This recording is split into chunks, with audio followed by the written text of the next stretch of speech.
তো বন্ধুরা, আপনারা সবাই কেমন আছেন? আশা করি আপনারা সবাই ভালো আছেন। আমি এক ভৌতিক গল্প নিয়ে আপনাদের কাছে চলে এসেছি। তো আমার এই গল্পটি আমার বান্ধবীর মুখে শোনা, যেটি একটি গ্রাম বাংলার ভূতের গল্প। আপনাদের এই গল্পটি শুনে কেমন লাগবে আমি বলতে পারছি না, কিন্তু এই গল্পটি আমি যখন মনে করি তো আমার খুবই ভয়াবহ লাগে। তো চলুন আজ আমার ওই বান্ধবীর মুখেই আপনাদের এই গল্পটি সম্পূর্ণভাবে শোনাই।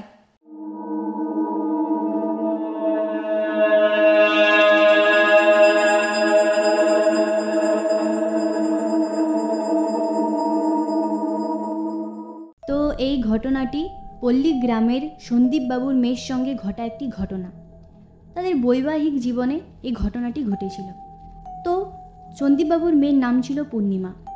ভালোই পূর্ণিমার বিয়ে চুকে যায়, রিসেপশন পার্টি শেষ হয়, কিছুদিন এভাবে চলতে চলতে কেটে যায়। একদিন রাত্রে পূর্ণিমা নিজের রুমে শুয়ে আছে। হঠাৎ করে তার চোখটি খুলে গেল। সে দেখতে পেল যে তার সামনে দিয়ে কি যেন একটা হেঁটে গেল। তার ভয় হলো। সে উঠে দাঁড়ালো।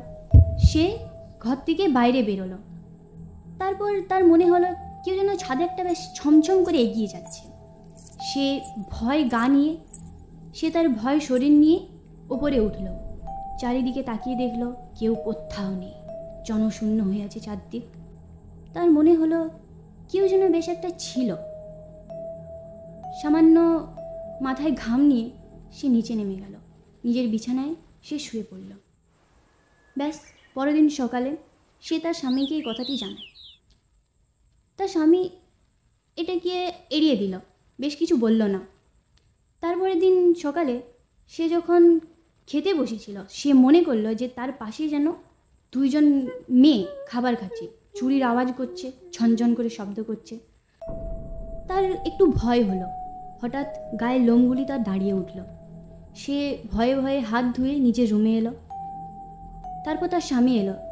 সে তার স্বামীকে জানালো, কিন্তু তাও তার স্বামী মনের ভুলভাবে সেটিকে এড়িয়ে দিয়ে চলে গেল। পরের দিন ছিল তার অষ্টমঙ্গলা। সে বাড়ি গেল, কিন্তু তার মন থেকে সেই ভয়টি কোনোভাবে দূরীভূত হলো না। সে তার বাবা সন্দীপবাবুকে কথাটি জানালো, কিন্তু তার বাবাও সেই কথাটি তাকে একইভাবে বলল যে তার সেটি মনের ভুল। কিন্তু পূর্ণিমার এটি মনের ভুল বলে মনে হলো না। তার মনের মধ্যে ভয়টি রয়ে গেল। তার বাপের বাড়িতে কিছুদিন কাটানোর পর সে তার শ্বশুর বাড়িতে আসে। কিছুদিন বেশ ভালোই কাটছিল। 15-16 দিন বেশ ভালোভাবেই যাচ্ছিল তার। একদিন রাত্রিবেলায় সে ঘুমোচ্ছে। একটি খারাপ স্বপ্নে তার হঠাৎ ঘুমটি ভেঙে গেল। তার গলা শুকিয়ে গিয়েছিল। যেহেতু সে ওপরের তলায় থাকে, সে নিচে নামে জল খাওয়ার জন্য। ফ্রিজটি খুলে জল বার করে। হঠাৎ সে দেখে চেয়ারটা কেমন যেন নড়ানড়ি করছে, হালকা ঠান্ডা বাতাস দিচ্ছে। সে টেবিলের মধ্যে কাচের গ্লাসটি রাখলো। চারিদিকে দেখলো কেউ কোথাও নেই। সামনের পর্দাগুলো দোলাদুলি করছে। সে ছুটে নিজের ঘরে গেল। সে তার স্বামীকে জাগালো, কিন্তু তার স্বামী উঠতে চাইল না। জোর জবরদস্তি তার স্বামীকে নিচে নিয়ে এলো। তাকে দেখালো যে নিচে কিছু একটা গন্ডগোল আছে, কিন্তু সব কিছু আগের মতোই ছিল।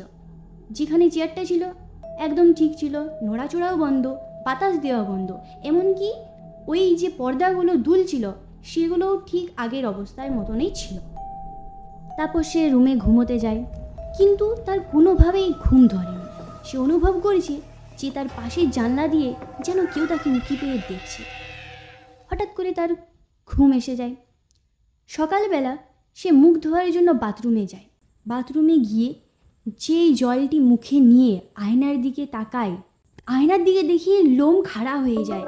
তার মুখের সামনে দাঁড়িয়ে থাকে অশরীরী দুই আত্মা। সে কি বিচ্ছিরি চেহারা, কালো ঘন চুল, অন্ধকার মুখ। সে দেখি ছটপট করে বাথরুমের দরজা করে দৌড়ে বাইরে বেরিয়ে যায়।